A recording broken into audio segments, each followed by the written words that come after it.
پاکستان میں آج کے دن جو بھی ویلفیئر کا کام کر رہا ہے، جو بھی سماجی کام کر رہا ہے، وہ صرف ایک ہی شخص کی موٹیویشن کے نام پر کر رہا ہے. ان کو دیکھتے ہوئے ہی آج وہ یا تو اپنی NGO چلا رہا ہے یا پھر اپنا وہ ویلفیئر کا کام کر رہا ہے.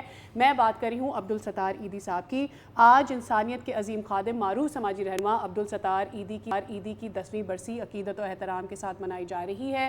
پوری زندگی انہوں نے دکھی انسانیت کی خدمت کے لیے وقف کر دی، اور خاص کر کے آئی وانٹ ٹو مینشن کہ انہوں نے اپنے آپ کو ایک رول ماڈل کے طور پر بھی پیش کیا کہ انہوں نے اپنی لائف کو سمپلر بنا دیا، اس کو اور بالکل ٹرانسپیرنٹ بنا دیا لوگوں کے لیے، تاکہ وہ یہ بتا سکیں کہ وہ یہ جو ویلفیئر کا کام کر رہے ہیں وہ صرف انسانیت کی خدمت کرنے کے لیے کر رہے ہیں. اور ایدی صاحب نے دنیا کی سب سے بڑی رضاکارانہ ایمبولینس سروس قائم کی.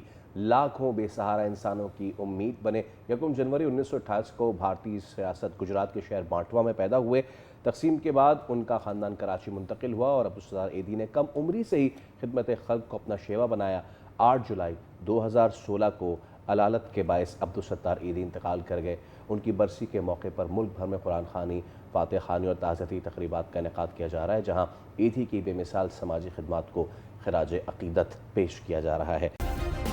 سبسکرائب کریں اور بیل دبائیں تاکہ کوئی خبر رہ نہ جائے.